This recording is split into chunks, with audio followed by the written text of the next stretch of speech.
our Rhode Island community leaders. I'm grateful for the panel that my colleague Erin, Professor McCutcheon, has put together here today. A great group of people to address some of the burning questions of our community. I'm also grateful to the College of Arts and Sciences for sponsoring all of our events this year. It's really been a wonderful, momentous year, historic in many ways, and we're very grateful for that. So without any further ado, I'd like to introduce for you today our co-speaker here, Assistant Dean Camilla Avant, who takes on initiatives dealing with justice, diversity, and equity. Thank you so much for being here today. I hand it off to you. Hello, everyone. Thank you so much, Bill. And I bring you greetings from the Dean's Office. We are so excited about this next installment of the Department of Modern and Classical Languages and Literature's celebration of Hispanic Heritage Month.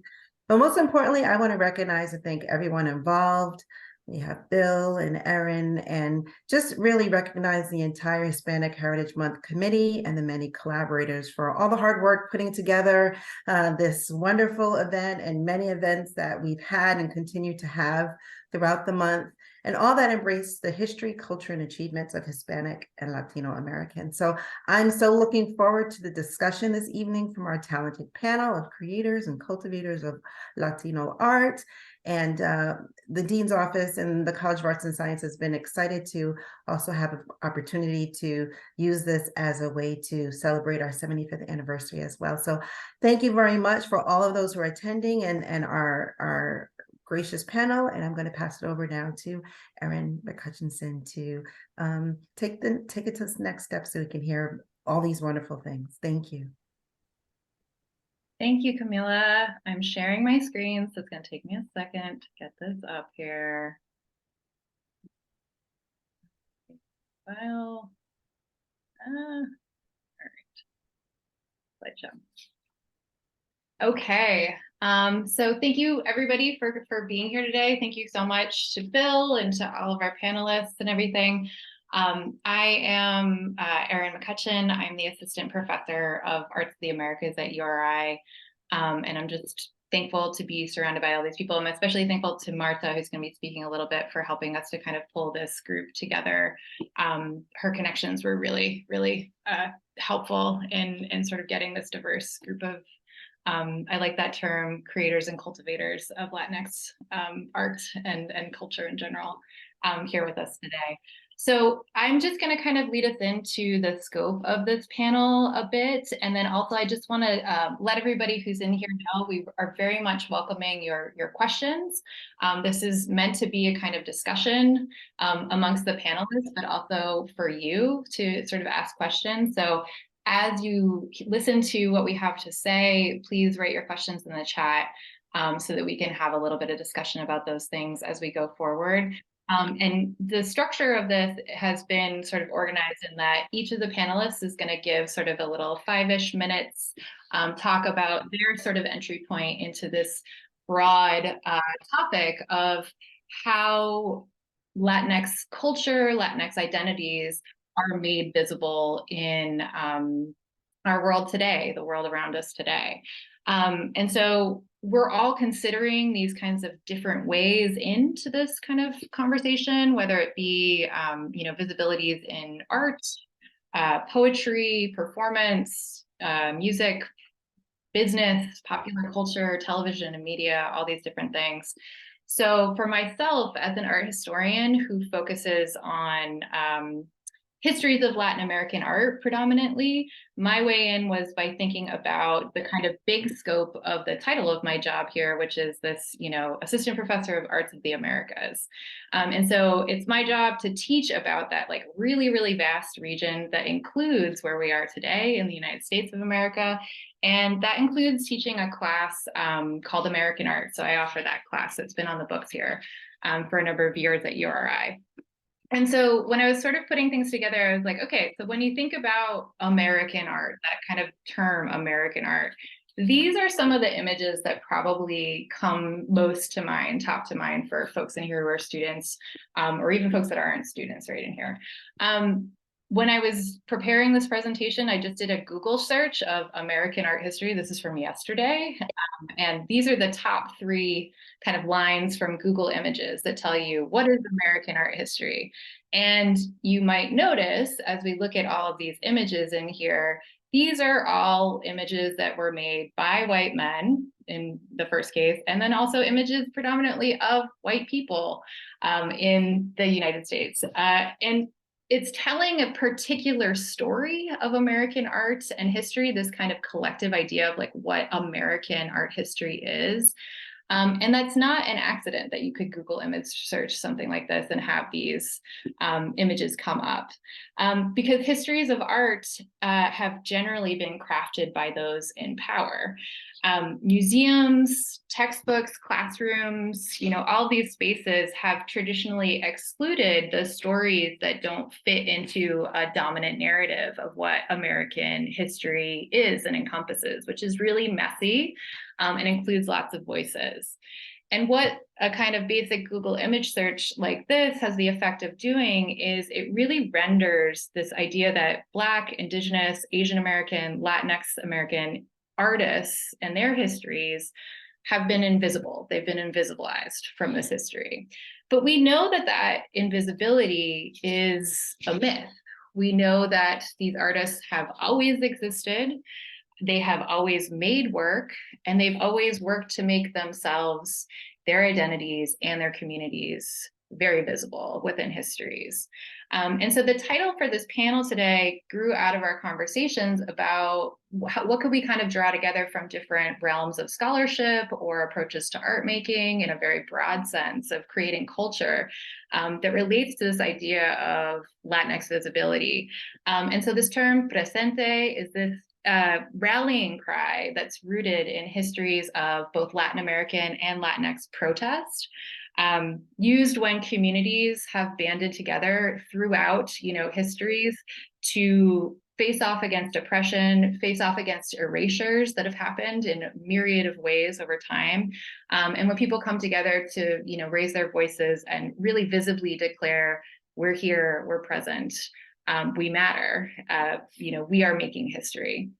And I'm just drawing this image in for us to kind of consider here. And it's interesting that the inaugural exhibition for the new National Museum of the American Latino in Washington, D.C. Has the same title attached to it and is considering these kinds of things. But also my own research focuses predominantly on the 70s and the 80s. And this is an image of protests that were happening outside of art museums in the 1970s for increased representation of in this case, Puerto Rican and Black American artists who banded together to resist their erasure from those gallery spaces in that way. And so my interest in these histories in Latinx culture and Latinx art is not from my own lived experience, but rather is tied to my study of the connections between art and activism that are happening across the Americas in general, and in particular in Latin America, what I study. And so what I wanted to take a couple minutes of time was to highlight what I know of from my research and my studies and digging into these histories is the massive contribution to the history of art of the United States that has been made by Latinx creators. And to give you a whole overview of that would take much. It would take you taking an entire class to kind of cover all of that. But my kind of way into this was to introduce you to some forms of public art making, and in particular, muralism. And it was interesting when I was sort of preparing this talk to do that Google search of American art history, because if I go those top 3 lines, if we go one line down, we start to see a little bit of a difference. We see someone in here. So this is a mural that was created by the Mexican artist, Jose Clemente Orozco, when he was invited by the United States government to come to the United States to give workshops for artists and to paint murals alongside his colleagues who were also invited to make these kinds of work. So we see, Latin American heritage kind of creeping into this history of art. That image in the Google image searches was from a mural that Orozco did at the Baker Library at Dartmouth College. So in New England, you can go and see it in New Hampshire. So he came over in the 1930s. This was in the midst of the US Depression. the idea was to have these artists who were really making a name for themselves on an international stage for this new form of revolutionary muralism in Mexico to come make murals in the United States, but also to give classes that become influential in public arts programs that are implemented as a part of the New Deal during that period in American history. One of the, so you might have more so have knowledge of the artist Diego Rivera, who did a number of murals in California and in Michigan. But also there is a muralist by the name of David Alfaro Siqueiros, who did murals in California as well. And what's interesting about him, and I always tell my students that the reason why an American artist named Jackson Pollock paints the way that he does is because he participated in workshops, an experimental art workshop that was held by Siqueiros. So this, even in the kind of the big names of American art history, we see this kind of evidence baked in of the influence of Latin American heritage, Latin American makers and culture. And so this form of muralism that comes through really influences and impacts muralism that we see come out in the 1960s, 1970s. We see Latinx murals that are being painted that incorporate this fresco technique, but then also a graffiti aesthetic that comes into prominence, especially in the 1970s. We've got this like very readily, more easily available material and this kind of immediate aesthetic that artists start to work with throughout their work. And it's interesting that we have Pablo in here who uses, spray paint in his work as well, and then AGONZA and her works with muralism. So I thought this was a nice kind of tie-in right here. So we've got this influence of new forms of making, looking back to those Mexican muralists, but also incorporating this updated aesthetic, but also incorporating a lot of the goals and imagery that's associated with the Chicano and civil rights movements and anti-war movements of the 1960s, 1970s. And here we really have artists that are using public art to inform their political activism and enhance their political activism. So public art making in the form of poster art, in the form of public outdoor murals became a way for activists to really share the goals of the movement in a way that was accessible to their audiences, to reclaim different kinds of spaces, and to celebrate the histories and identities of Latinx creators, actors, politicians, all these important people that were important to Latinx histories in the United States. So I just wanted to show you a couple examples of this that happened in the 1970s, but then moving in through today. There's thousands of examples of outdoor murals that are created by Latinx individuals throughout history. This is one from Chicano Park that's in San Diego. So this was a park that was originally a neighborhood, a part of one of the largest neighborhood called Logan Barrio in San Diego that was predominantly a Chicano neighborhood. And the city planned an 8-lane freeway and basically bulldozed through the heart of the neighborhood to connect different parts of the city. It ended up displacing 5,000 residents. And what happened is the community had a takeover of underneath the kind of freeway area, and part of that takeover to claim this space and to not just allow it to become sort of a dilapidated underpass was occupying the space with art. So what they ended up doing was painting murals all over all these different pylons here, cultivating the landscape and also creating performance spaces in this area. And it's been in existence for now about 50 years as a place of culture making, of community gathering. And the murals are collaborative. They're changing all the time and incorporating, new concerns that relate to folks that are living there today. There's another really important mural by Judy Baca called The Great Wall of Los Angeles that's created over a number of years.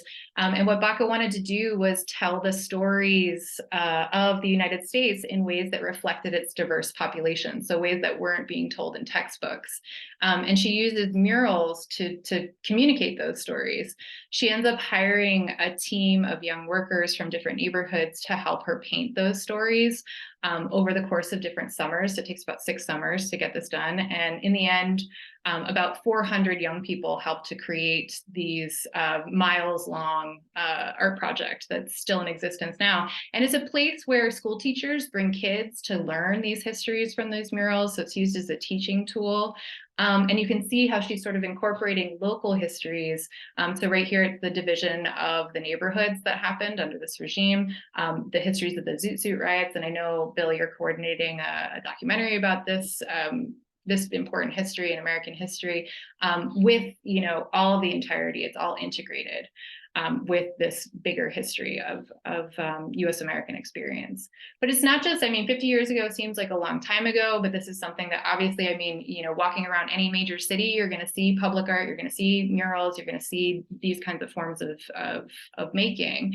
And we see a younger generation of muralists and street artists that are continuing those traditions, but also expanding on them in different ways that relate to their generation.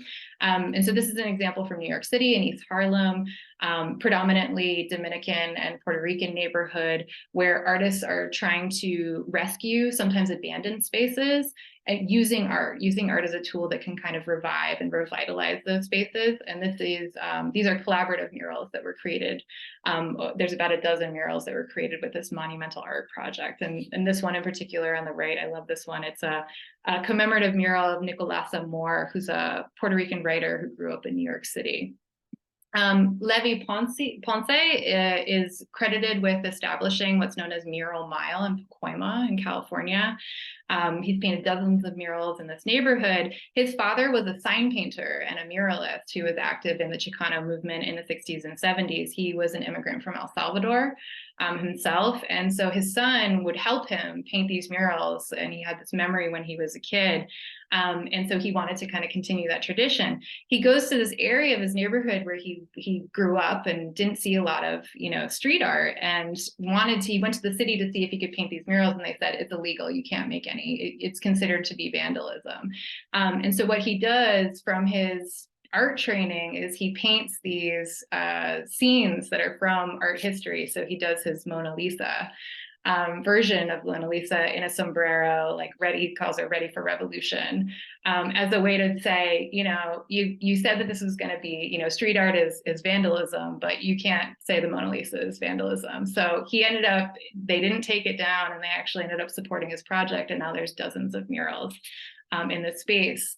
And what's cool about his work is that, again, it's not just this, like, I mean, it's important to take over these spaces and reclaim these spaces and to tell these different kinds of stories, but he also incorporates kids from the community, just like Judy Baca was doing, or the folks with the Chicano Park murals, to help him make these works. So this is him doing a collaborative mural with a group of school kids here. And he talks about the fact that it's not just, you know, teaching people's technical skills in art making is important, and giving people jobs and giving them experiences. But he also talks about the kind of everyday activism that making a mural can do in talking to kids about education, talking to them about, you know, their lives, about growing up, about different kinds of experiences. And he says that this kind of slower activism is what can bring about changes that are more long lasting and create deeper connections with community members, you know, across those kinds of generations that can last a long time. And in thinking about his work, it really made me think about AGONZA's work and her murals that she's doing. And this is a mural that she did for the Olneyville Community Center. And I was reading about your work at AGONZA, and you feel free to talk about this. But you were interviewed about this, and you said that you wanted to represent the diversity of the community, but also to kind of show them and actually put them into the mural themselves. And so I love this mural where she invited students to add their handprints in here. So kids from a nearby rec center adding their handprints into the mural. And it's this way of, you know, not just having an image on the wall, but to actually have the community feel a part of the spaces that they occupy, and to see themselves represented can build a sense of pride in place, pride in your community, and connections with one another, that shared experience of feeling a part of something that art can do.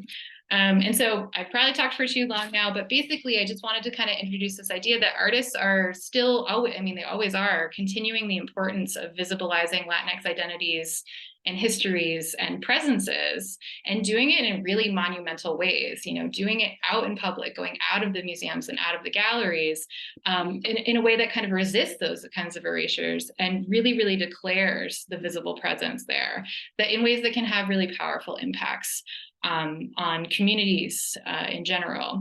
And so I just argue that the existence of this work undoes this myth of invisibility that gets perpetuated by, histories with the kind of capital H term. And it expands our understanding of American art and history that's forever and always marked by the presence of Latinx creators. So that's my time, and I'll kick it off to Marta Martínez now, and I'll stop sharing my screen. Who's going to talk to us further about this? Thank you. That was wonderful, and I'd like to bring it a local, if I may, and kind of add on to what you've said. I'm also going to share my screen, and let me do that right now.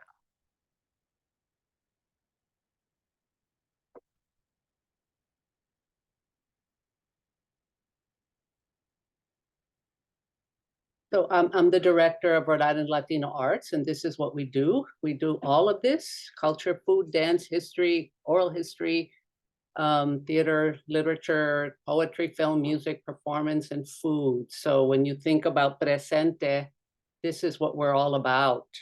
And the organization, here's our mission. We promote, it's very simple, promote, encourage, and preserve the art histories. I'll make that plural. Heritage and cultures of Latinos in Rhode Island, and histories plural, because as we all know, Latin America is made up of 21 different countries, and we're all very distinct. And even though we're put under one umbrella of Latino, Latin Americans, Hispanic, Latinx, Latina, we are individual. And that's basically what we promote. We promote making keeping our individual heritages. This was when we were founded. This was the first time we created a poster, and we were just, I was searching, and the way this organization started is when I moved to Rhode Island in 1988, and I was searching for the Latino community. I wanted to just find out who the other Spanish-speaking Latin Americans and primarily Mexicans, which is my heritage. And I went out seeking them, and I didn't find too much of the Mexican community, but I found a Spanish-speaking community on Broad Street in Providence. There were others, but that's the one that I found. I wanted to know that we were Presente. I was Presente, and I wanted to see who else was here. And as I got to know more of the people, especially families, many of the parents, there were small volunteer groups that were organized, and they were cultural. There was a Dominican dance group, there were Guatemalans, Salvadorians, and they were sharing their culture by way of small neighborhood events, annual events. So it wasn't like they just did it and disappeared. They wanted to make sure that they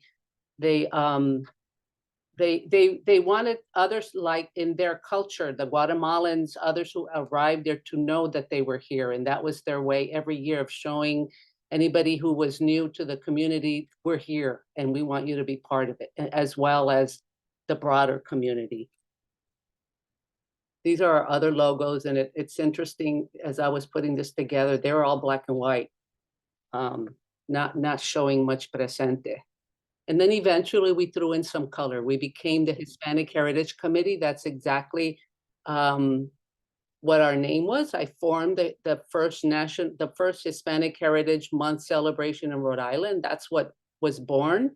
I had been living in Washington, D.C., and we celebrated it there. It was founded when I was there. And when I moved here, that was part of what I felt, if we could celebrate Hispanic Heritage Month, but there was no organization. Nobody really knew what it was. So I started the celebration. And so that's 35 years ago, 1988. We got our logo, and then eventually, as we were coming together once a year to celebrate for 30 days, we felt that again, we were Presente every single day. We weren't just Presente for 30 days of the year. So we changed our name to Rhode Island Latino Arts, and we hired, I became the executive director, and then we started doing more outreach and more organizing within the artists. These are our three programs right now. So Rhode Island Latino Arts, this is what we do. We are an arts-centered, artist-centered. It's not all about staff. It's about the artists. We bring artists together. We have a network. We invite artists, again, as they, similar to the cultural groups that were organizing cultural events every year, we, as our organization, we try to get the word out to any artists that move here from Latin America or from other parts of the country who are looking for others like them.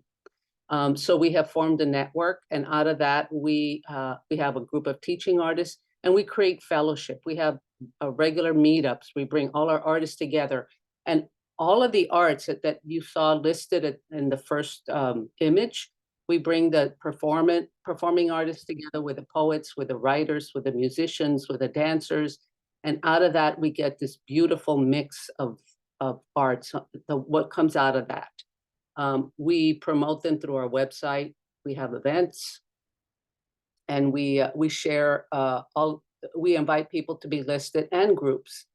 And then we have intergenerational programs. One of the things that I learned when I first moved here with all the cultural groups, the main reason that the individual cultural groups came together, it was because the first generation immigrants were realizing that their children were losing their culture, basically because they were now in America. And it wasn't that they felt that they didn't want them, they wanted them not to speak English or to be seen as American, but it was just their peers. It was peer pressure. They were in school, they were learning English, they were forgetting Spanish, they were moving away from their culture. So they started to form dance groups and teaching art, traditional art. And those are the groups that I found. And then the festivals too. They would perform, the dance groups that perform, and the food that they would cook was shared through these cultural programming. And so these are the kinds of events that we did. The Dominicans had a small group, and part of what the parents and the adults that were bringing the art with them from their cultures were, one, interested in just making sure that their children didn't forget their culture, but they also wanted to teach them about the dances and the hidden messages within some of the dances and the music and the work that they were performing. This is an example of one of the groups that we sponsored. It was a Peruvian cultural music workshop that we went to the schools. And this group, they teach the kids, primarily the Bolivians and the Peruvian children, how to use these instruments, but they also talk about the history and the fact that some of the dances and the instruments that they have are not allowed to be used in their own countries.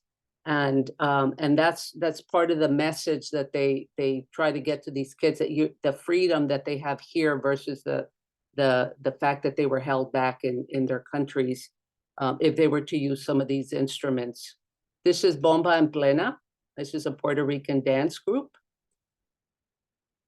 that we used to teach at the Leviton School. And then here we have another form of cultural art. These are santos, and the santos themselves have a message. They're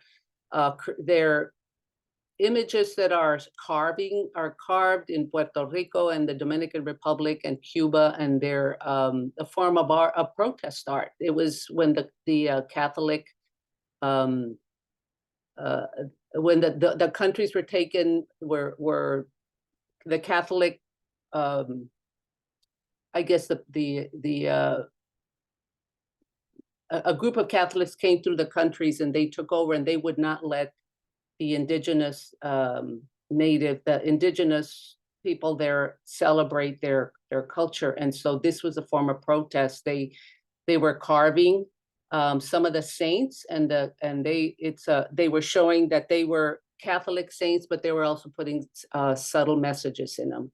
And there's a group here that teaches Santos carving to some of the younger high school kids, Puerto Rican and the Dominicans. And then this is the first group of artists that we met. Again, we're trying to bring a more contemporary group of artists. I was starting to find that younger people were reaching out. They didn't want to do any cultural dances. They didn't want to learn how to do bomba and plena. They wanted to share their art in a contemporary way. So this was our first meetup. And it's a very diverse group. We have theater, visual art, dance, music. And we started to bring everybody together. They wanted to know they were presente. And then we've moved into the present time. This is what we do now. We do a lot of the murals that you see on Broad Street. We do theater. We also offer film, and then we do celebrate Dia de los Muertos every year.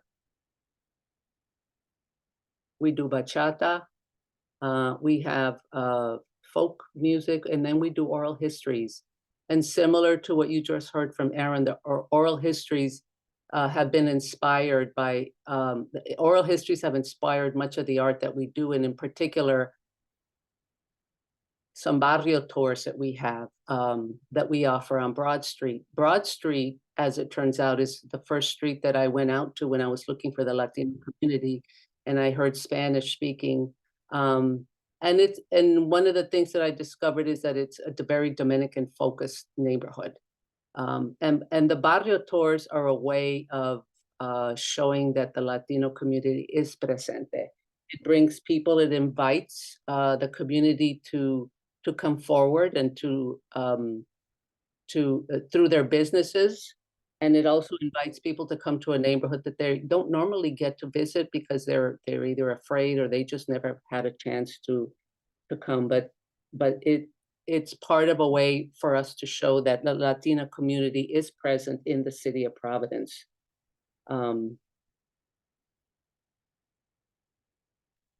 This is another form of art that we're doing. So our murals during the pandemic, when we were all at home, and we felt, many of the artists felt that they wanted to bring the community together, and a way to do that is we went out and painted murals on the sidewalk, and we painted 3 of these murals. And again, it was a way to bring people out and to also create community. So we invited residents to come out of their homes who live in the vicinity of this particular corner, and we had 3 other corners to come out and share the art. We gave them paintbrushes, and they created that mural. There's a few more murals that we presented. And all of the artists we work with are Rhode Island artists, and they're Rhode Island based, and they're Latino. These are 2 more murals, electric boxes that have been created on Broad Street, again, to show the presence of the Dominican and the influence of the Dominican community on Broad Street. These are historical individuals. One of them is Juan Pablo Duarte, the one on the left. And he is a revered individual from the Dominican Republic, and everybody who sees that is immediately connects with him. And the person on the right is Doña Fefa, who is the first Dominican family and also opened the first bodega in Rhode Island. So both of them represent a different part of the Dominican history. One of them is national and the other one is local. Everybody who goes by these connects in one way or another with them. And then we have artists who very recently came by. This is a gentleman from El Salvador, and he makes these instruments. This one in particular, this next one. He was passing it around. It's a water. He promotes climate change, and he especially talks about the climate change in El Salvador. And this particular instrument that he makes, he performs it, but he also has, it shows the sound of rain when he plays it and when you move it. And it's his way of showing expressing the fact that there's the climate change issues that are happening in Salvador, and a way to raise awareness in general for young people. So he travels around the schools, playing the instrument and showing it, but also talking about climate change. This is just basically our vision and our mission. But this particular slide is what we are now. We do, Rhode Island Latino Arts does one thing that no other organization that serves Latinos here. We serve, in terms of the arts, we focus on everything. We accept and we encourage social and cultural change. And particularly the fact that Latinos today do not necessarily feel like they speak Spanish fluently. And so when you come to our organization, we welcome you and we help you to feel welcome. And you can speak any language you want, including art. And the fact that we bring artists together, who perform, who sing, who dance, who write poetry, what comes out of that is another form of art, a third form of art that you can add to this. But some of the artists that we brought together today are with us. We have artists who write poetry. We have artists who do visual art. And yeah, those are the two who are with us today, and I would like to introduce and welcome AGONZA, Pablo, and Marleny. And we'll start with AGONZA. If you could talk a little bit about the kind of art that you do and share it with us. Hi guys, like Martina said, I am AGONZA. I'm an artist from Providence, born and raised. I partially, like all my teenage years, I grew up in Dominican Republic. So I grew up in the smallest town in Dominican Republic, Salcedo, and I'm from the smallest town in the United States, which is Providence, which is absolutely cool. So small time girl, and so I'm a muralist, I'm a painter. I do many forms of art, but I think painting is more of like my form. And I didn't really consider myself an artist until people just, I think once people started appreciating and actually wanting my art is when I felt like I had to, because, you know, especially in Latin families, if you do art, it's not a career. And so I felt like I couldn't call myself an artist because that wasn't a career. So the first thing was breaking down that wall and that expectation of who you need to be. And, you know, you don't have to be a doctor or a banker or whatever you have to do to be able to love what you do. And, you know, since young, studying in Dominican Republic, I went to school in Dominican Republic for 7 years. And a lot of talk was like Taino, like being Taino and learning that's where I come from. And that's why, you know, that's why I have certain bone structures and learning these things of, you know, the difference between Native American and Taino. And because there's things that in American history, they don't really teach you. You have to kind of like firsthand experience that. And so one thing since young was, a lot of Tainos express themselves through art, like Mayans. So they would put art on walls and stuff like that, and tell history of what they experienced through this Taino art. And so one of the things that like I wanted to do with my art was express how I felt, especially being in a Latin Hispanic household. You know, depression does not exist. It's more like, vete a tu cuarto, limpia, and you'll be good. You know, just get to clean and keep yourself distracted and do. So I think that's where my art formed. And it was just a form of me just expressing. I didn't like diaries, because if you have a Latin parents, they're gonna go through your diary and they're gonna read it. So there's no point of having a diary. So my form was, it was painting. And how can I be able to tell a message that others can be able to take however they want to take it. And it's a message, it's things in the painting that you could be able to say without people even noticing that it's there.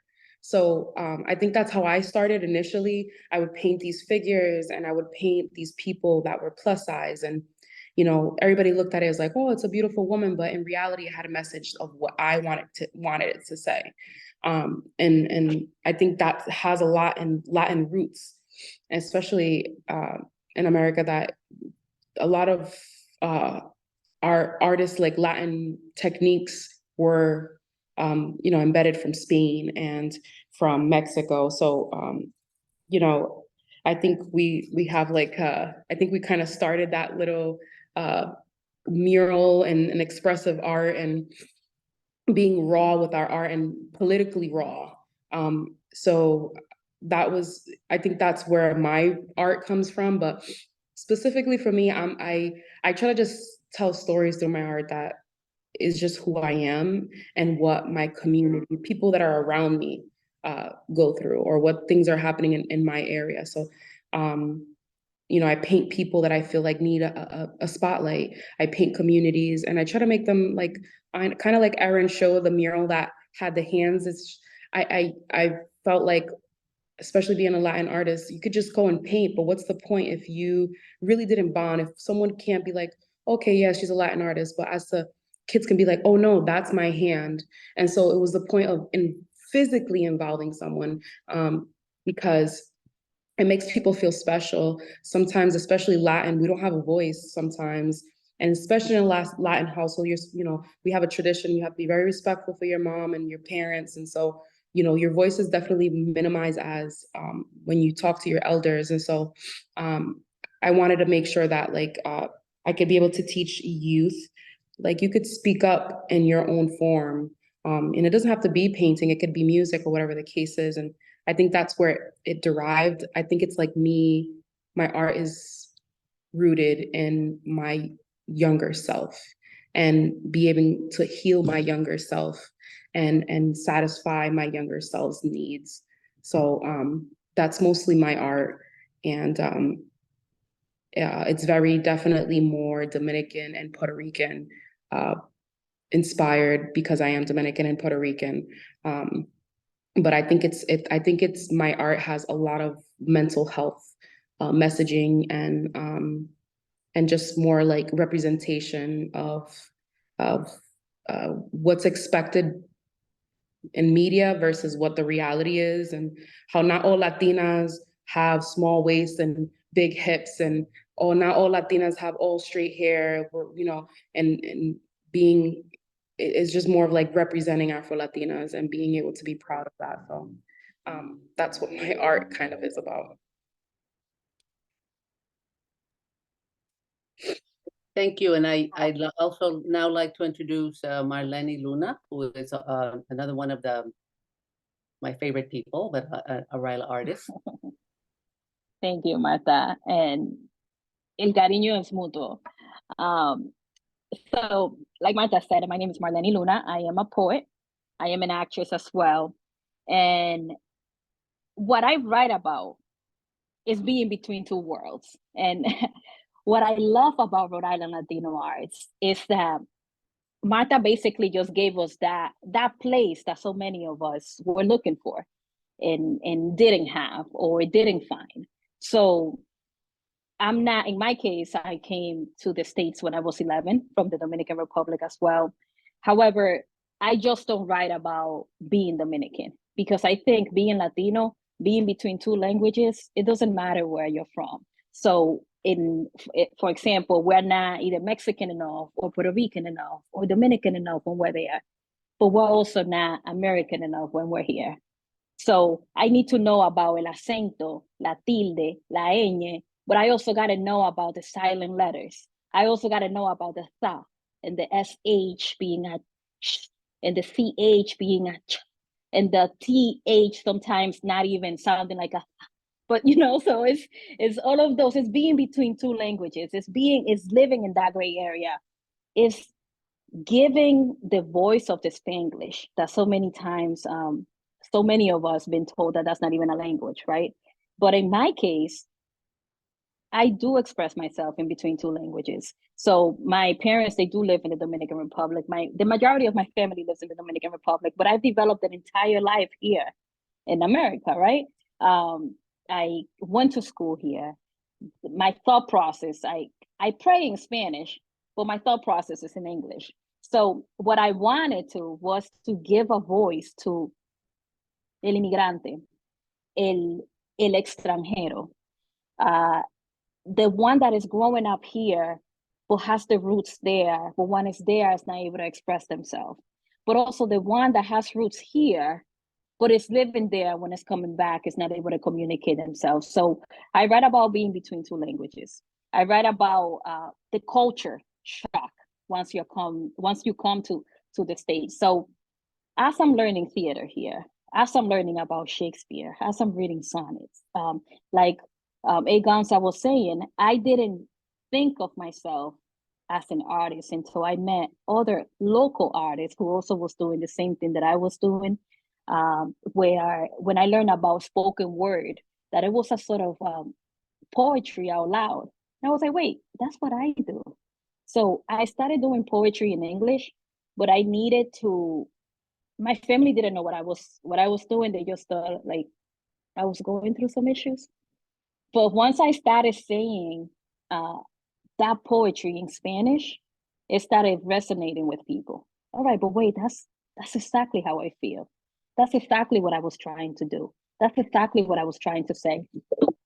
Once I was able to identify that what I was saying was the same thing that other people was trying to say, I was like, all right, we have a message here. Can you guys hear me?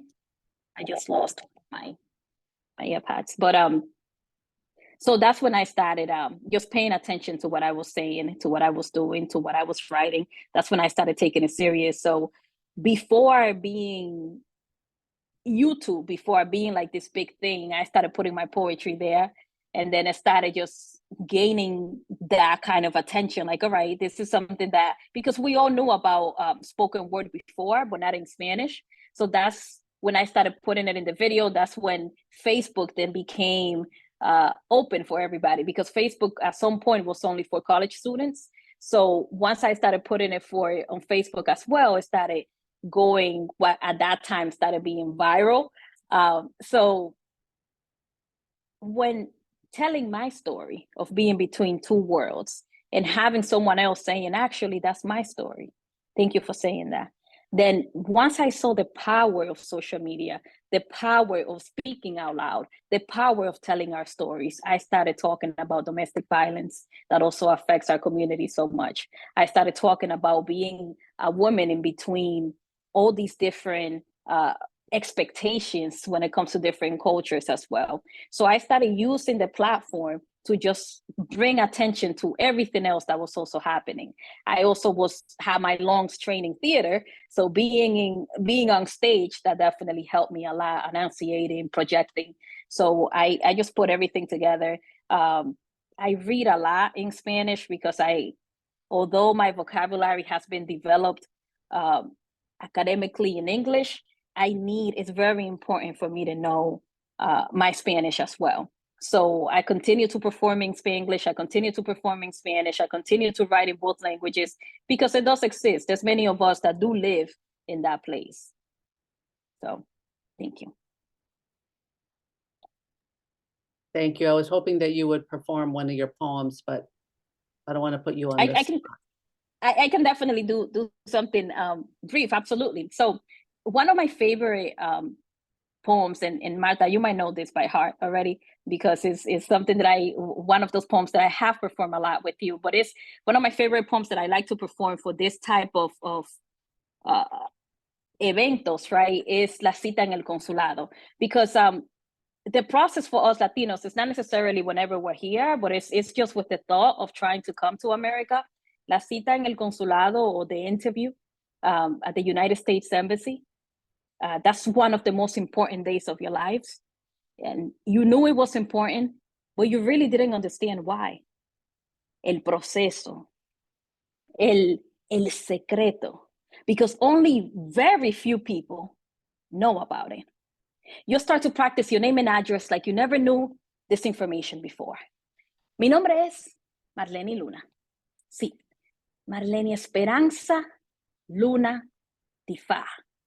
Mi dirección es, my complete address is, then you finally arrive.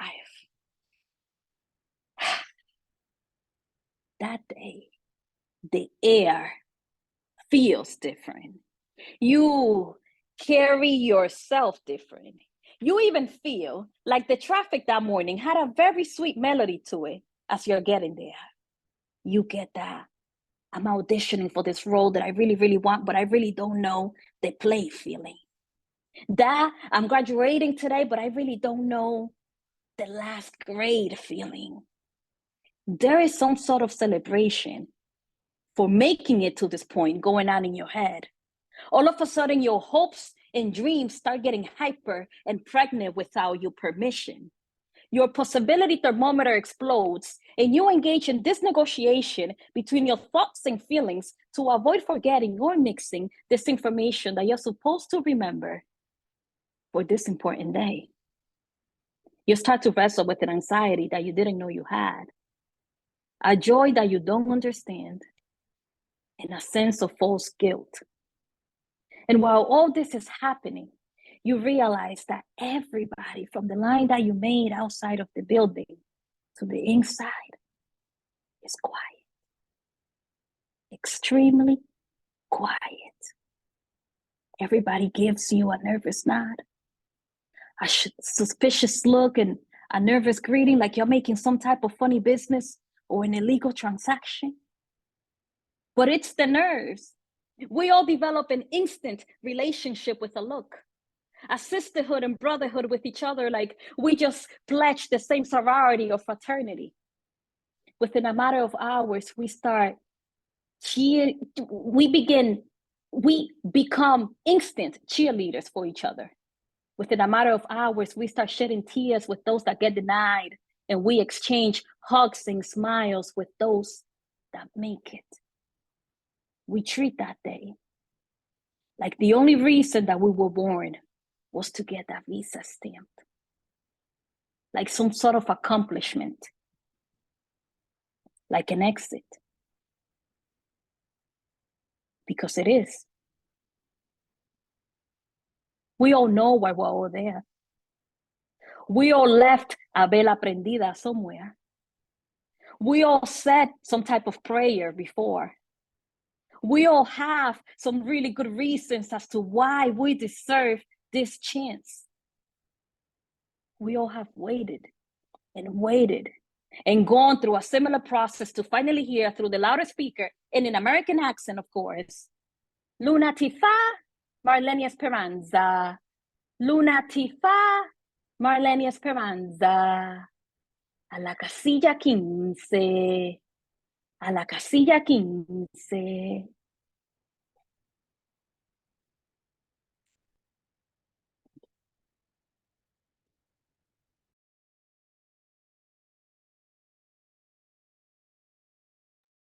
Some of the process of coming here.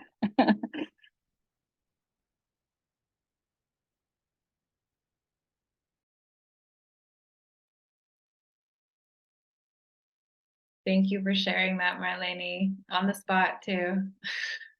Yeah, Thank beautiful. you. I was saying, I've petitioned my mom. It's been 20 something years already. And I've had to go to the embassy so many times that now it's art for me. having to see the booth, I need to tell those stories. So every time that I'm in that embassy, I need to tell that story. It's seeing a family together with a baby and husband, wife, and 3 kids. And the baby that is still being breastfed gets the visa, and the father, but not the mom, and not the other 2 siblings. That was completely traumatic for me. It's having to do all these DNA tests to get here. I don't know how many of you are familiar with Ellis Island, But when I learned about it, it's really not, although so much time has gone by, but they really do make you feel that stupid whenever you are getting that visa and you are in that place. You know, they do make you, they do ask me, so that is your mom? Are you sure that's your mom? So that is your last name? Is that really how you spell it? You know, so they already have the blood test. They already have all your background, but they still need more documentation. You know, we got to know enough about the Constitution, but I also have to know about Duarte, Sanchez, and Mella, because if not, I'm not considered, you know, I'm not considered being from either one of these places. So, Marta, you need to know enough about todo lo que se mueve en México, but you also need to know enough about todo lo que se mueve aquí. You need to know what happens in Univision, and you got to know what happened on MTV. So, you know, it's a lot of pressure, you know? So, but that's what I love about that gray area, that so many of us live here. Thank you. Thank you. Thank you again on the spot. That's true. And I just want to also say, I'm seeing in the chat a lot of, I don't know where the clap hands reaction is, and I think other people are lost on that too, but there are people are writing clap, clap, clap in the chat for you, Marleny. Yeah, down on the bottom where it says reactions, there's a clap. So you guys go ahead and clap. Yeah, for some reason mine's not there, but yeah. Okay, I want to kick it off to Pablo. Pablo Youngs, who's another artist who's with us. Hi, can you hear me? All right. Hello, everybody. My name is Pablo Youngs. I'm born and raised in Rhode Island, originally from Warwick, but moved to Providence a few years ago and been working out of it for the last 6 or 7 years. But my practice predominantly includes paintings. Although depending on the time of the year, I also do a lot of printmaking. And a lot of my pieces tend to kind of bleed into one another. So a lot of the paintings that I've been doing recently, especially the ones that are included in the show at URI on campus right now, a lot of the pieces recently I've been doing have been exploring, the ideology of life and death and how it's kind of unavoidable, and how it's not necessarily something to be afraid of or to look at as something that's really scary or something that's really disheartening, but it's more so something to almost kind of look at as something that's comforting. So I was raised in a Mexican household, and my whole life, my whole upbringing, I was constantly, surrounded by Mexican Day of the Dead imagery, which for anyone who may not know, which I hope they do, Day of the Dead is an annual celebration in November that in Mexico. It's a time of the year to remember those who have been in our lives that have passed on, whether they're friends or relatives, and to not always be so sad and mournful, but also to look back at these people and appreciate what they gave us when they were here, and to celebrate their lives. And I think that's a beautiful tradition. And then over the last few years, even after I left URI, I took a lot of art history classes when I was there, but after I left URI, I continued to research and study a lot of other regions around the world and other cultures who celebrate similar themes in their culture, in their religion.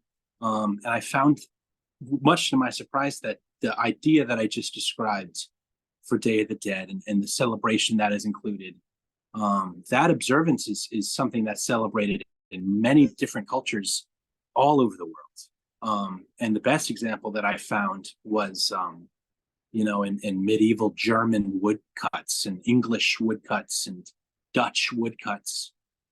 There's always images of death, usually in the form of a skeleton.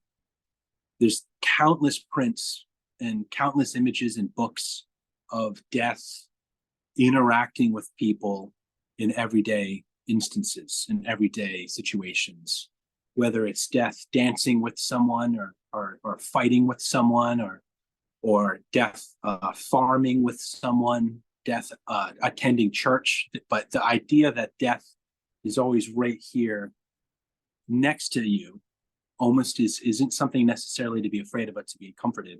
And I thought that was an incredible, at least for me, I thought that was an incredible discovery for myself, that the idea of Mexican Day of the Dead isn't exclusive to that area of the world, but it's very much a universal, mindset. And I just think that even more deeper into the Day of the Dead theme, I think the images, Mexican culture, I think it's just a beautiful culture, beautiful imagery. Dancing skeletons is something that's such universally, recognized. And skeletons specifically, they're so easy to use in artwork. They're often emotionless, often genderless, ageless, figureless. And I think that the idea of the skeleton being present in art, I think it's just only been a beautiful image. And so through that influence of Mexican Day of the Dead, I tried to explore a little bit more images. And so a lot of my prints and a lot of my block prints and a lot of my stencils that I use in my paintings, I use the same images a lot throughout all of my pieces to kind of tie them all together. That's what I've been doing the last couple of years. I've been exploring the idea of minimalism and reducing a lot of layers. Early on, when I was doing a lot of stencil and spray paint, especially when I was at URI, a lot of my paintings were very densely layered, a lot of colors, a lot of layers, a lot of patterns. And a lot of that had to do with me just experimenting and exploring the medium. My professors at URI were a huge influence on me kind of exploring that medium of stenciling and cutting out negative shapes. I took tons of printmaking, tons of painting, a lot of web design and graphic design classes on the computer. And all of that influence tend to we're all kind of filtered into what you see now as far as my own work. But continuing to work in Rhode Island, I personally believe that Providence is one of the best places to be as an artist. I think it's just such a beautiful city. It's such an embracing city. I think it's got so much more potential to grow in the artistic community. Every area, every neighborhood, every borough, every street is just loaded with culture. Southside Providence, we were talking about it earlier with the murals. You can't walk, 10 feet without seeing 10 different bodies of work somewhere, in Southside Providence. So I think the city of Providence as a whole, I think really has embraced the arts in a really, really beautiful way, in a really, really mature way, especially the last couple of decades, with all the murals that have been popping up, all the festivals that are happening, Waterfire, how that's such a big, art piece. So I love being in Providence as an artist. I think being a Hispanic artist, being half Hispanic is definitely an interesting balance being in Providence. Because on one hand, I can definitely identify with a lot of the images and a lot of the cultural neighborhoods and pockets in Providence. I can really identify with that. But at the same time, a lot of the times when I explain to people that I am Mexican, sometimes they often have to take a double take at me, which is fine. I'm used to that.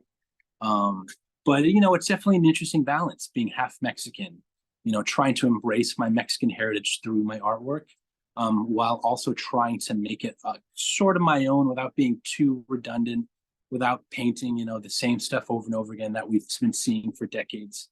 It's definitely been an interesting journey, kind of trying to grow and trying to embrace the artistic community in Providence as a Mexican artist. But yeah, so I'm still staying active. I was in the studio all day today, printmaking, doing a lot of block prints. And I guess, I'm still active, still working, still staying busy. And I think that's the most important part about being an artist. It's just to continue to do it, just to kind of wrap it up. A lot of my paintings, you'll see a lot of fighting skeletons as well as dancing skeletons.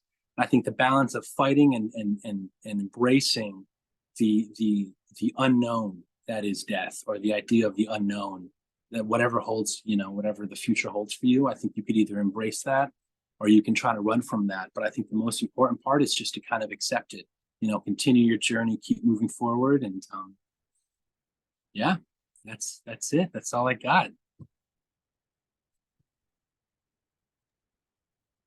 Well, that's awesome. And you can see more of Pablo and AGONZA's work in Green Hall through October. So go and check out their work so you can see some of these things in person.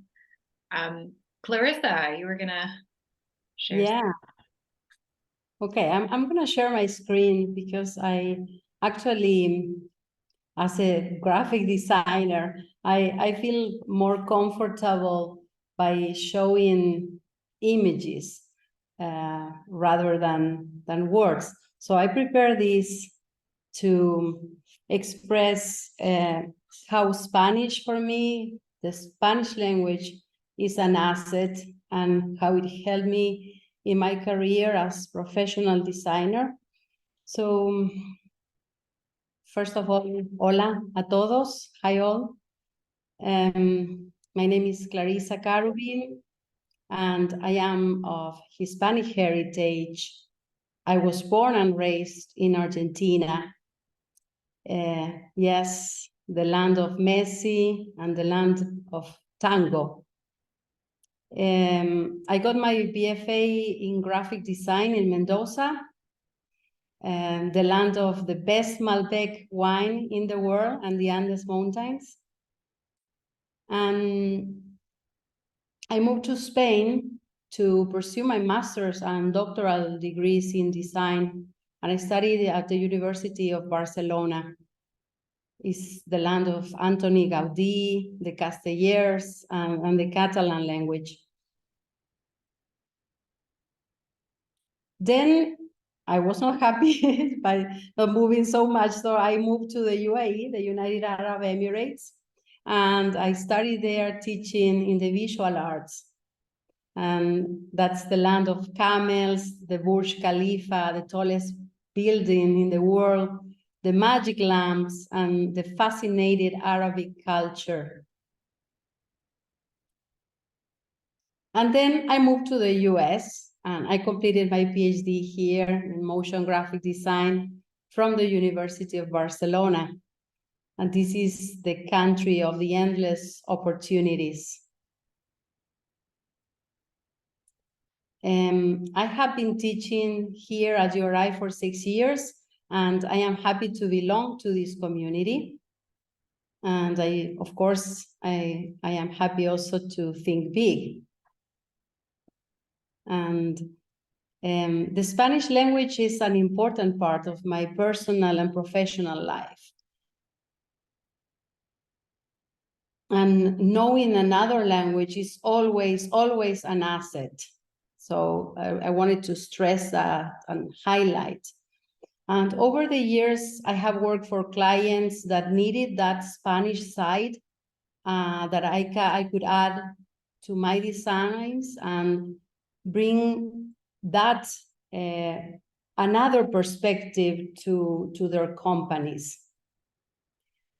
And today, celebrating this Hispanic Heritage Month, I was invited to talk about those experiences when Spanish was a fundamental aspect in the design concept. So I chose to talk about one of my latest design projects, which is that I was chosen as a graphic designer for the academic grant Diet Quality Improvement Campaign for Hispanic and minority preschoolers' parents. It's a from the US National Institute of Health, led by Dr. Alison Tovar from Brown University. And this campaign, the objective of the nutrition campaign is to improve children's diet quality, especially among low-income and ethnic minority children.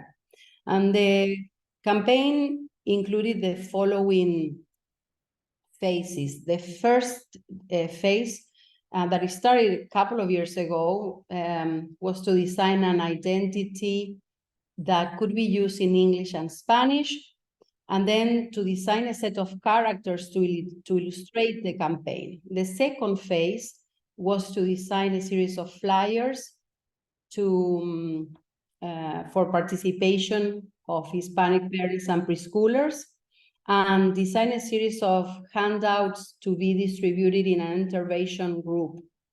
of low-income families.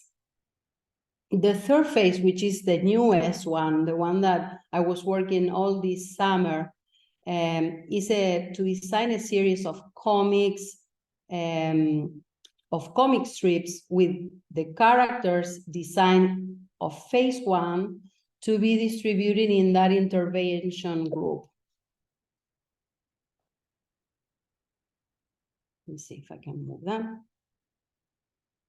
So the phase one started with this identity process, and that logo that had to be available in both languages, English and Spanish. And the major thing here was to stress that it was a strong home. So those words are highlighted with bold typography to show that importance of how families start in a strong home, or in una familia fuerte comienza en casa. The set of characters was designed to illustrate the campaign, and that's how Ana, Carlos, Isabel, and David, and of course, Trueno came in for this phase. Now, the second phase was more about the series of flyers to promote the participation of Hispanic parents of preschoolers. And I was asked to deliver all pieces in both languages. So here we have to not only do everything in English, but then translate everything to Spanish so it could be available in both languages. I was doing the translation as well, so that's why I think that Spanish played a major role here in this design. For the series of handouts to be distributed in an intervention group of low-income, ethnically diverse families, Spanish and English versions also were distributed. So we had as well everything in both languages. And the last phase, which is the newest one, and I was working all this summer for this, was to design this series of comic strips with the characters designed in phase one to be distributed in an intervention group of low-income, ethnically diverse families. And all comics needed to be offered in English and Spanish. So I translated all comic strips to Spanish. So that is one, and then I put another, but there are many more of these. I just added to show how this comes as the very last thing. So that is my design, and this has really been an invaluable experience for me professionally as a designer and personally as a mom that has raised her kids with an exposure to many different contexts, cultures, languages, and religions. And I have to give a special thank to Erin and to William and to all the discussion panel for this opportunity, and also to the audience for your time. And just to remind to send any questions to the chat, and that we will answer those later.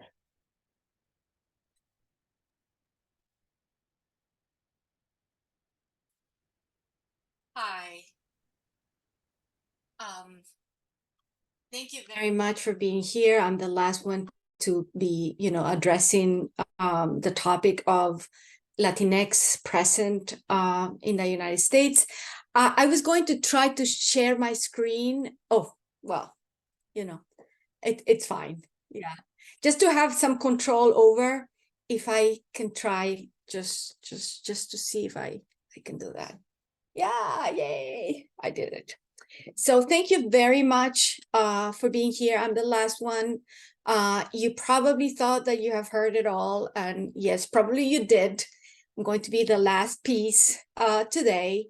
And I am a researcher I do linguistics, and I study, accents, language ideologies. And that's why I decided today to talk to you a little bit about the presence of the Latinos, Latinx community in the media, which is something that I have done. And obviously before I started thinking about my own research, I said, oh, I think that my audience is going to need a little bit of a background. I mean, how can I explain why I did this and why do I think that there's some change and improvement?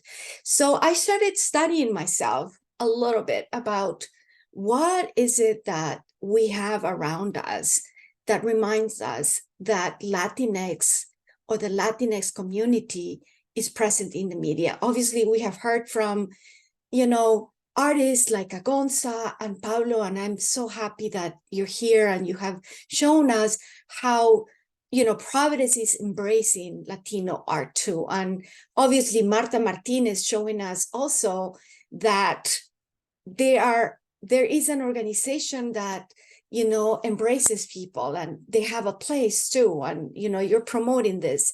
But this is at the national level too. And Marleny, of course, I almost cried when I heard you perform, because obviously, yes, maybe Americans from, birth do not realize what it is for somebody to become a citizen when you're not born and raised in America, and how scary it can be. So, put it into words and actions, performing it is great. So I begin by, showing you my first slide. And as you can see, it is a little dense. And I was thinking when Pablo was talking that, yeah, I should probably think of taking out some layers, but you're going to see a mix of things. And I Love Lucy, maybe some of you don't know who they are, but that was probably the first time that people in mainstream TV, saw a couple that was a mix, Latino and American, right? That they had a baby too. We have Rita Moreno and George Lopez, but Rita Moreno in Two Faces, Eva Longoria. So I'm going to try to be brief, and hopefully I know how to do the slideshow. Okay. So as I said, I started studying a little bit just because that's what I do. And before, I did not know that there were like different, levels, and people had categorized, different times in the media, on TV. We talk about the greaser movies, and I'm talking about an article by de los Santos Reza, where she talks about these greaser movies, which are silent movies where Mexicans are always portrayed as being, the ones with the sombrero or the greasers, like that. They fix the wheels, whatever. From them, we start getting, some movies that, they're like, they talk the talkies. They call them the talkies. I don't know. I guess it's because people can talk. And then you see, obviously, Latinos, like Italians, they're Latin lovers. But women need to be represented more like the Spanish European, like Dolores del Rio, because probably they think that anybody who's sophisticated cannot be Latino.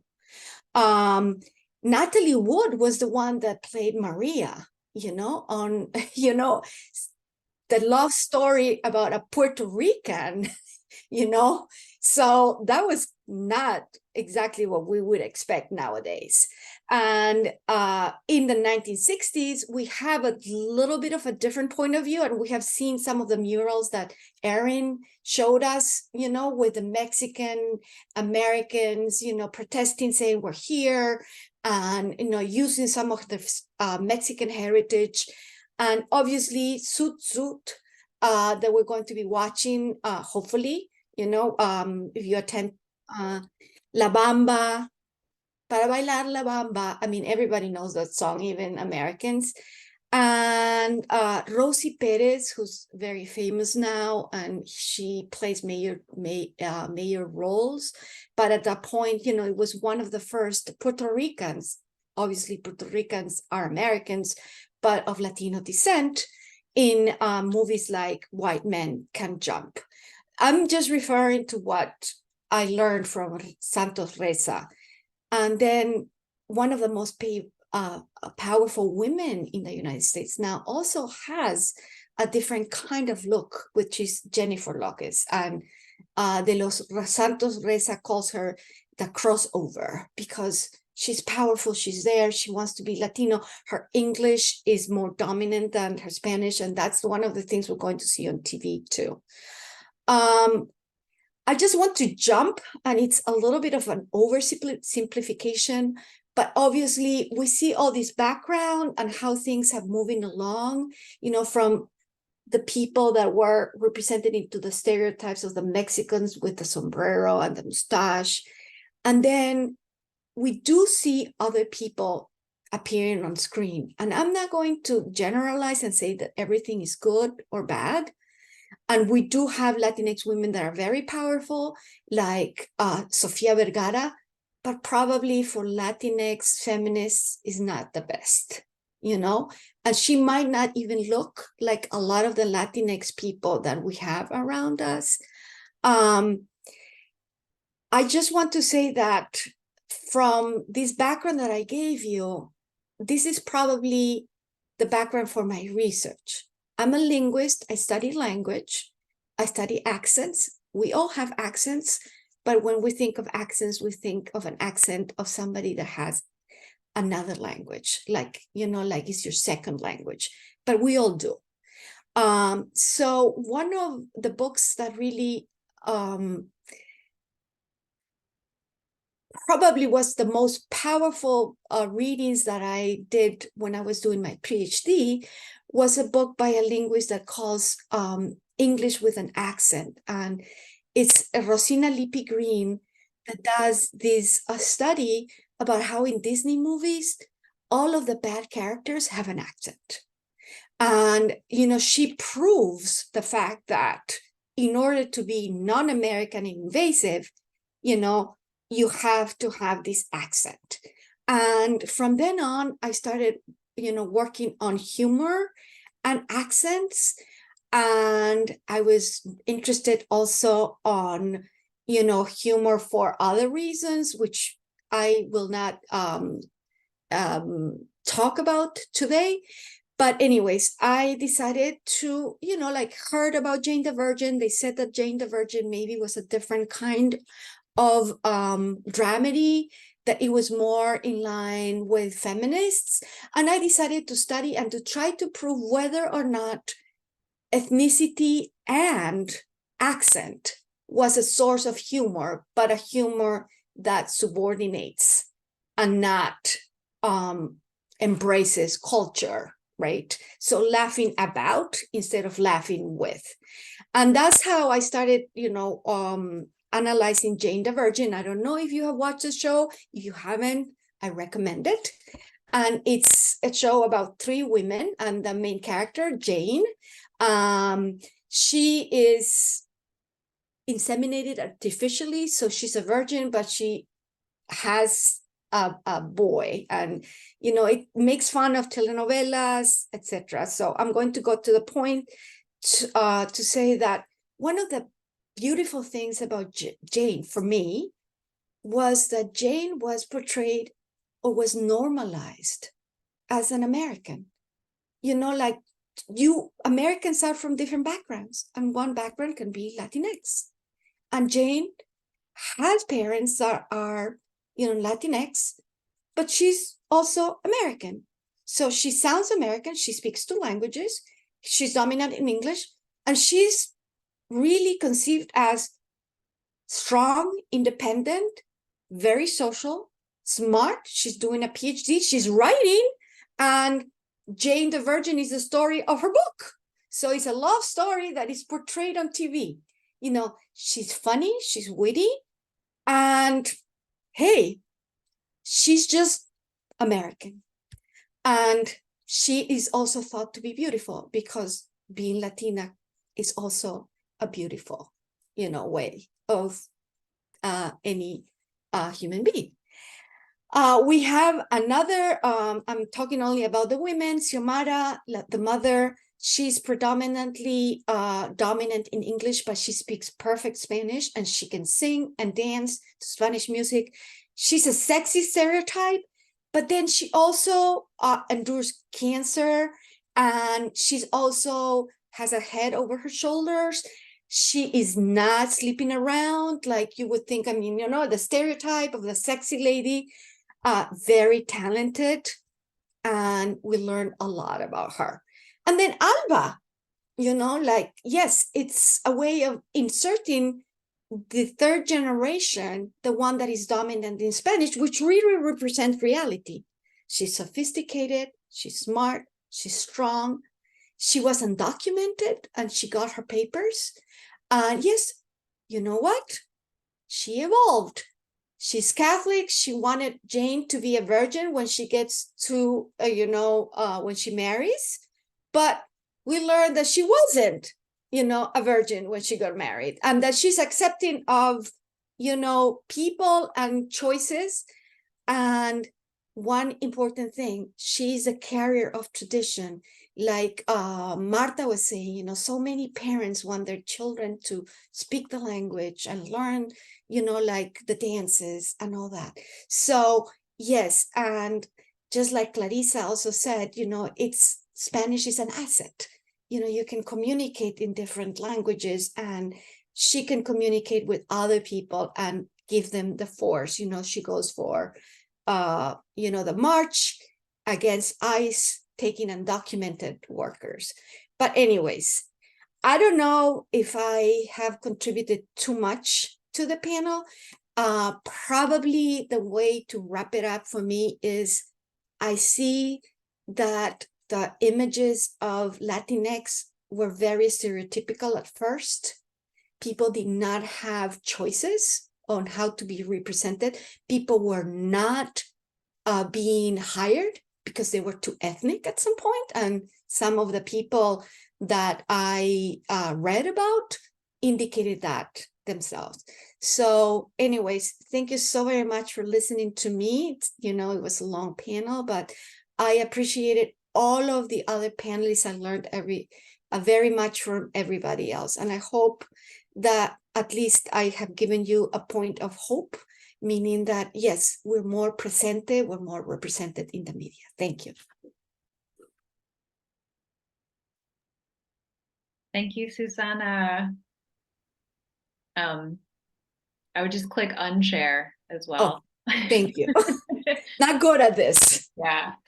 So I am aware that it is quite late right now. Yeah. We just had so much to say. So, I mean, just as a matter of, I'm trying to see like all the kinds of complexities that are being pulled out of what everybody had to say. And I'm just seeing all these, what I saw is this idea of like changes in representation. If we're thinking about, Susana, you're introducing like media stereotypes, like how are Latinx people visible in movies, in television, and how that's shifted over time to where we are today. Not saying everything has completely changed for the better, but seeing more forms of maybe agency, as you were saying, like choices and representation, which comes along with like who's being hired for roles and all of that. But then also, Clarisa, business, advertising. I mean, you can kind of think about like I'm curious whether or not like using Spanish in advertising was seen as a strength always through your career, if you're seeing it kind of more so now, if that's a change. But then also Pablo, AGONZA, Marleny, like this idea of art and poetry and how things have changed over time. I mean, Marleny, like feeling like you can express yourself in what feels, so true for you, of speaking in Spanglish and kind of embodying this, like being in between two cultures, one and both at the same time, and how you don't have to conform to like a traditional like dogma of this is how, I get my art out there. And then with AGONZA and Pablo as well, like thinking about all those kinds of experiences And then just changes in spaces. Like I'm seeing Marta, I mean, building this organization from the 80s until today. I mean, working through all this, you know, these decades to build a space for people to be together and also grow together to make these kinds of changes. Like I just see this kind of thread all through these. And I don't know if there's any questions in the chat or if we have time for those things, but I'd love to have a few at least. We have a question here. Yes, I'll read it. Can you all hear me? Yeah. Okay, this is from Carla Monterosa, and she says, are there any specific Latin artists or movements that have influenced or inspired your work? I'm not sure who this is, maybe this is to everybody, yeah? What do you hope viewers, listeners take away from your art, specifically those who may not be familiar with Latin art? And finally, what are some of the challenges you face as a Latin artist, and how do you overcome them? And anybody wants to answer that, hop on it. I can answer on my behalf. I'm AGONZA. I think right now, I'm gonna be honest, I mean, I've said this at our gallery, but there's not much specifically for me. I don't want to speak for anybody, but especially being a Latina artist, wasn't really a lot of female influencers, painters, especially in the Latin community. They're dominantly male, Hispanic. So the only person that I hadn't, you know, that I really looked up was Frida and Candido. And Frida's from Mexico, Candido is from Dominican Republic, and he's super iconic with his figurines. But I think I even mentioning Frida, like I don't want to be like her because I don't want to have to wait until I'm past to be able to be loved and recognized. I think I want to be able to have a movement alive now, and but I do feel like her because she did tell her she was using more mental health, like she expressed herself. She wasn't trying to share anything about, it was just more of her life interactions. And then when it comes to like the struggles being Latin, I think one thing, again, being female and Latina is, since day one, I've been doing murals. It's people think I'm not strong enough to go up on a ladder, or, you know, oh, that mural's too big. Do you need somebody? I can get some strong men out here. And it's comments like that, thinking that a male can be able to replace what I'm quote unquote missing, when in reality, I could probably be more than what a male can bring to my table. And so I also being, people thinking I'm not educated enough because I'm too Latin. You know, I'm too Dominican. You know, my English isn't proper. And again, if you don't know about Latin, we have different languages, and it's not just one Spanish. And I'm not segregating us. We're not different, but we do come from different communities. It's like saying you speak English, but you're from Louisiana and you have a different accent, and how you say green beans may be different from here. So again, the same thing, Spanish, different places, and we have different things. So a lot of people being from Dominican, they're like, oh, well, you talk very street, you don't have proper English, or, oh, where you come from is a very dangerous area. Like you come from like, you know, a barrio that's really bad. And then they automatically assume I'm from the South Side, I'm uneducated. They're surprised when I say I come from a college. And so even being Latina and embracing like hoops, and like, I don't know why, but Latinos love gold. We love, it's a thing. So when I walk in, it's an automatic assumption of like, oh, she's, you know, she may be a little uneducated because she's walking in with gold chains and these hoops that she could fit both hands through, or she has these braids, or so it's this, as I can see, Marleny, she has her hoops, but it's that expectation of being Latina and categorizing us of kind of like what Clarisa was saying. It was that of like, you have to look a certain way or have a certain way of speaking. So, and that's with any culture, like, you know, where you come from, the way you present yourself. And so, but especially being Latin, I definitely gotten people just staring at me like I have four heads because of the way I speak. and they just automatically think I'm uneducated when I can actually probably solve a harder math problem than they can. But I think that's my struggle personally. But you know, being a girl, it was just like being a cherry on top. So.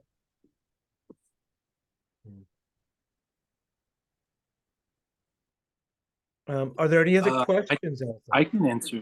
Can you guys hear me?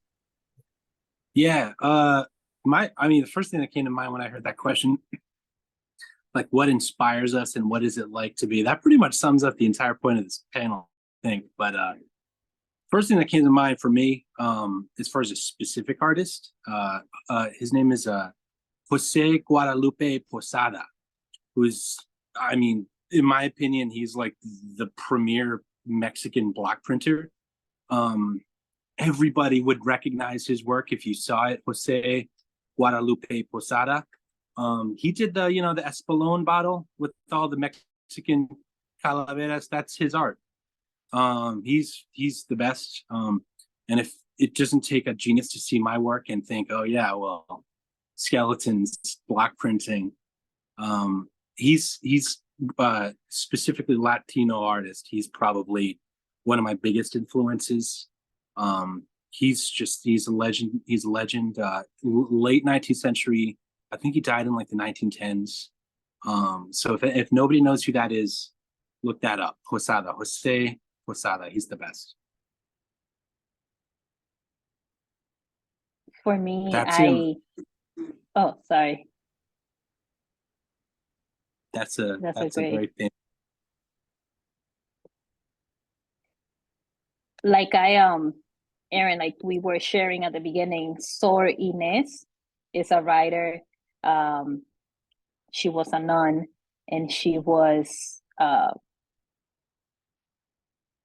don't want to give you wrong information about her. Maybe I should have looked her up a little bit more, but she's a great influence in me as a person, as a Latina, as a writer, as a poet. And Sor Inés, she talks about how even knowing too much can be a problem. Exactamente. Sor Juana Inés de la Cruz. Thank you so much, William. And I am very, very careful. And I am very selective whenever telling our stories. I do think I do choose to speak in a certain way. I do like to use the language that mommy, papi, and our friends can understand. I do know that with poetry, there's a lot of metaphors that I used to write in, and I still do. But I don't like. I like to bring our living room conversations on stage, and I like to tell our stories in the way that we talk about it. And I think allowing ourselves to be vulnerable and using expressions like, you know, Sion Mami instead of Bendición Mami, for example, you know, whenever saying it, it's not because we don't know how to say it the right way. It's because it's really how we communicate. So I do like to choose. I'm selective on the phrases that I use. I do like to use the not to be politically correct, but to be culturally correct. So yeah, Sor Inés is a huge influence.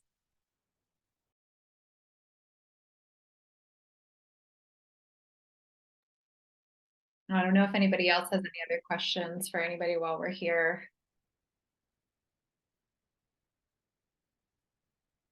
There was one other question, but it disappeared. So maybe it was too long, or maybe it was just answered by someone. I went to see Sor Juana Inés de la Cruz's grave in Mexico City.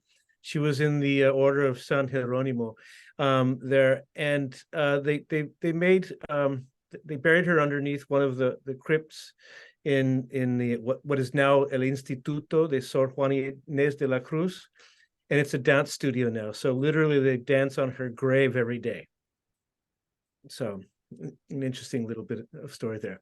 I have a question for Clarisa, just really quickly. Like, I just drawing back to that other thing, because it kind of relates to what folks are saying here. Like, do you feel like in the work that you're doing, you know, obviously outside of teaching, or it could be related to teaching, you see like a greater, and even for Marta as well, like this idea of like, do you see a change that's happened in recent years, like a surge in acceptance, or, you know, this idea, we talked about this idea of like seeing language in Spanish as a strength, or for Marta, like just the growth of the Rhode Island Latino arts community. Do you see it a kind of, how do you feel about the kind of moment that we're in now with it in 2023 compared to maybe like 10 or so years ago?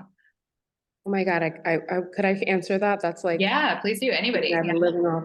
I'm gonna say I could not be able to be a full-time artist today. I couldn't be able to be what I'm doing today before 2020. And the reason why I think personally is because I think, oh, I'm so sorry. I think before 2020, us Latinos, we are hardworking people. We're passionate. I think that's what it is like we're so passionate about things. And so I think once 2020 hit and the pandemic hit, I think it stopped the world, and it let people's real talents and real shines just really shine through.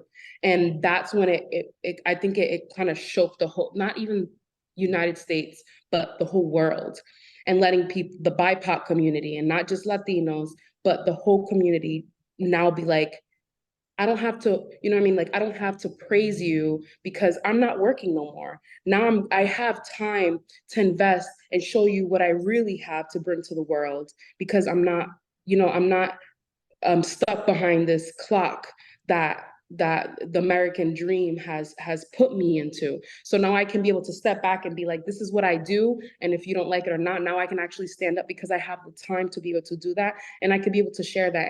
And having social media in the mix was just like the cherry on top, because now we could be able to share our talents through YouTube, and we could show like, this is my superpower. And I couldn't be able to show that because I had to do a clock in and clock out every day to even sustain myself, because no one would hire me because of my accent or because of where I come from in my background, or maybe just because I have the last name Gonzalez. So again, after the 2020 pandemic, it stopped the world, and it really highlighted the people who has talents now. And I felt like personally for me, no one would hire me as an artist. No one took me serious. And when the pandemic hit, I was just like, there's a protest downtown in Providence. I just want to paint. Like, that's keeping me sane right now. So I went down there and I painted. And it was just that moment of, I can show my superpower to people because I'm not tied to this clock, because the world stopped. And now everybody's paying attention, everybody's looking. And that's when, even the Black Lives Matter just stood up, because now they have these voice, because they have the time to invest into the community, when before they didn't, because they were hitting a certain tax bracket. They were urban, or they were whatever the case was. So now they have to have 2-3 jobs. And it was able to have that. So I truly believe the pandemic hit like a reset button, and it showed that us Latinos and the BIPOC community are super talented because of what our ancestors have given us, because they were hardworking, and slavery and all of the things that we had to endure, that we genetically was able to take on. Now we're able to show that to now Presente. And I think that was just like, I truly believe that just needed to happen, because I wouldn't have met half of you guys if that wouldn't have happened. I wouldn't be AGONZA, who I am today, and I wouldn't be able to meet other artists that look like me now that are doing what I do. And so, yeah, I just want to say that because I've actually been thinking about that, and like, what was the difference between before the pandemic and now, and how was I not able to be a full-time before, and why now? So, yeah, but I'll stop talking so that you guys can. Yeah, I'd like to add to that. I think that I've seen artists more restless. I mean, I come from, you know, without giving my age away, I remember when there were protests and, you know, of people of color, you know, during the civil rights, the Chicano movement, the, you know, the Black movement, Black Power. But we were all together, and the way we protested is we went outside and we picketed, we held signs. But this time I see the artists. I do remember when, you know, the George Floyd and other incidences happened, because I'm in the art world, we artists getting together, not to hold signs and protest, but to do it through art. We had music sit-ins, we had art sit-ins, and that's what I'm seeing more now of the, you know, young people are expressing themselves, young artists are expressing themselves through their arts, not just holding signs. And I mean, there's still some of that, but it's very, there's a big, I see restless artists, and the kind of art that's coming out is so powerful, whether it's music, dance, poetry, it's very powerful. That's the difference I see.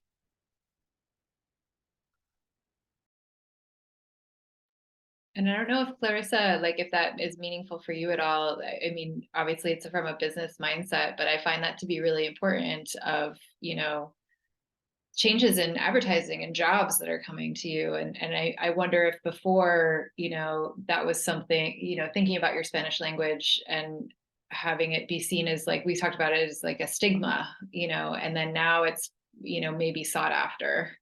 I'm assuming, because I'm not in that kind of realm. Yeah, I know.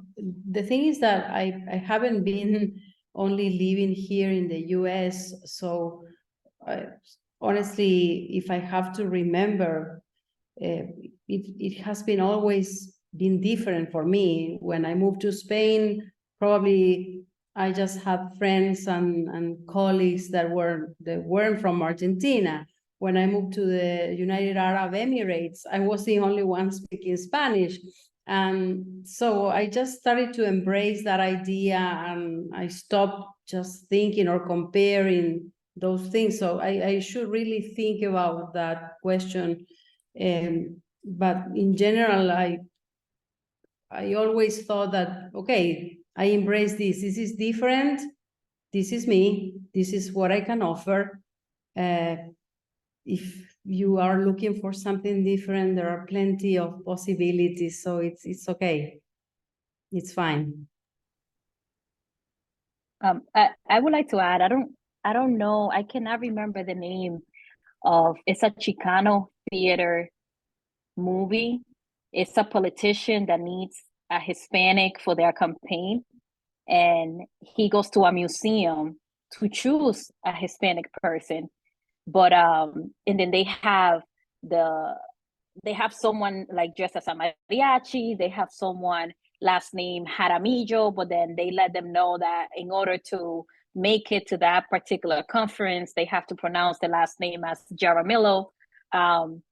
So I don't know if you guys are familiar with it, but it's a Chicano theater movie, and I'm definitely going to share this after. I can't remember right now, but it's so interesting. It's called Museum of something, but it's Chicano theater, and it's so interesting just listening to you guys speak and thinking about, I don't know, I just feel like it's something, definitely look it up. It's Chicano theater, and it's something museum, and it's super interesting. It's worth the watch. Yeah, I think it's interesting, like in just talking about themes of like assimilation and forced assimilation, cultural assimilation. But I mean, hopefully, and with what AGONZA is bringing up and what you're bringing up, like this idea about, you know, hopefully a movement away from that kind of forcing. But I also appreciated what Marta said in the Rhode Island Latino Arts Foundation statement, that it's okay if you don't speak fluent Spanish. And AGONZA, you brought this up too, of like people, I mean, Hispanic Heritage Month in general, I mean, it's a important, you know, moniker that comes out of all this activism and fight for visibility, that's very much rooted in the Chicano movement. But thinking about Hispanic as, you know, we can problematize that too. And now we talk about Latinx, and even Latinx as a term is, you know, people prefer Latinx, some people prefer Latino or Latina. And then in languages, I mean, what Portuguese, there's indigenous languages, there's Quechua, there's all these different languages that aren't necessarily represented there. But I think, Marleny, what you're bringing up there is this idea of, you know, hopefully we're seeing a kind of movement towards visibility and of all the complexities and the beauty that is involved with, you know, visibilizing your Latinx heritage and identity in whatever mode that is. And sometimes it's just in the mode of, you know, I think in Marleny, this movie that you're talking about is this idea of performing a certain type of way of being Latino or Latina. Like, is there a particular way, you know, I'm going to go to this place and I'm going to choose a quote unquote Hispanic person or representative for my campaign as this kind of propagandistic thing, which I'm sure some of you have encountered. We're in Hispanic Heritage Month, and I'm sure the calendar gets very much filled for your time and your energies during this particular 30 days of the year. So when it should be, you know, filled all of the time. So just throwing those kinds of things out there. Could I be able to say one more thing that For Clarissa sure, yeah. mentioned? It just brought to, so before this, I was a social worker, and I worked with people who live in public housing where I actually lived. And so, and while I was transitioning to being a full-time artist after the pandemic, I did notice actually in employment, it was a different game. Like before, if a store, let's say a store had 2 employees who were, you know, Latin. After the pandemic, definitely people were, they were like running around like chickens with their heads cut off, figuring out how to add more Latinos, because then if we don't add more people of color, we're racist. And so it was this, you know, if you don't have the Black Lives Matter on the front of your store, you know, we don't support. And it was the stigma that it would just, and even being booked as an artist too, it's more like,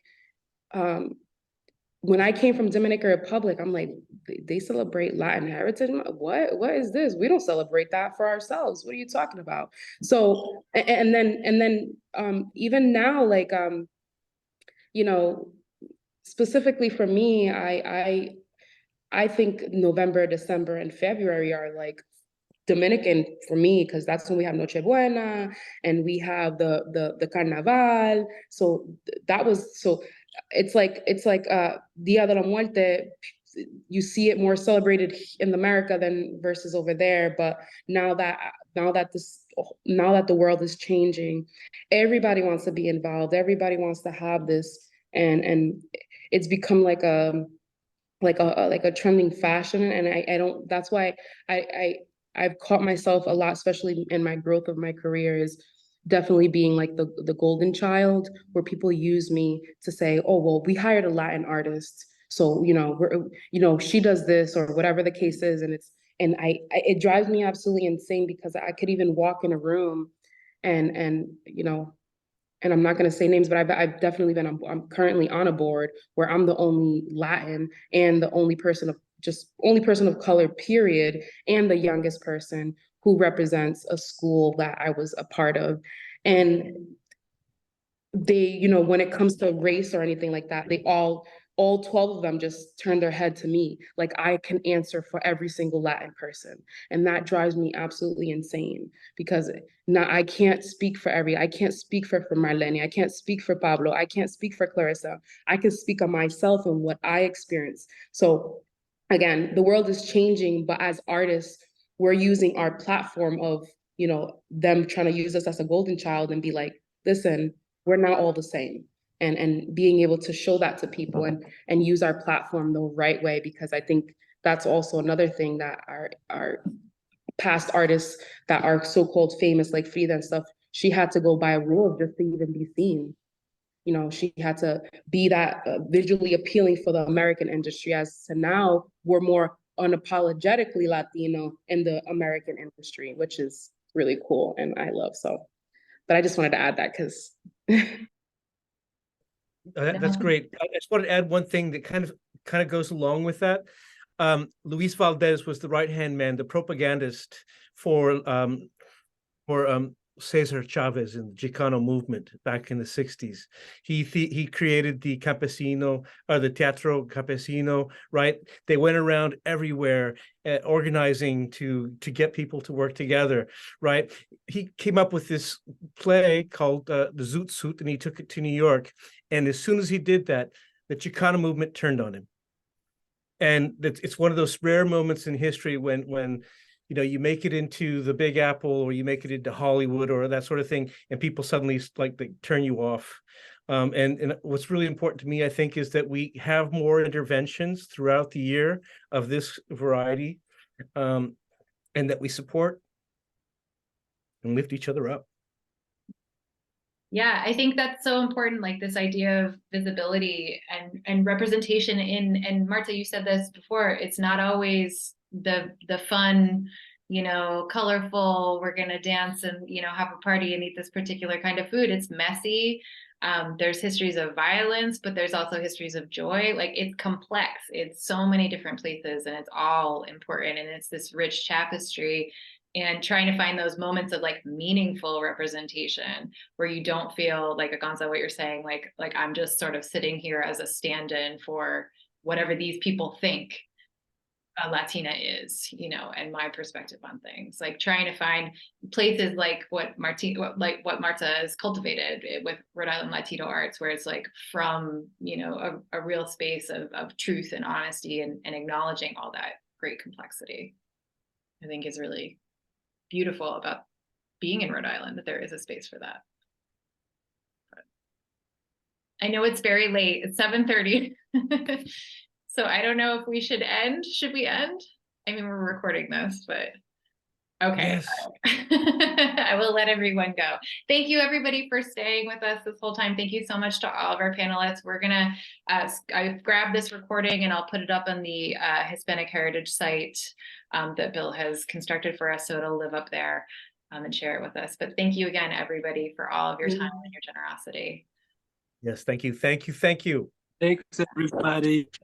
Thank you, guys. Thanks. Tengan cuidado. Muchas gracias.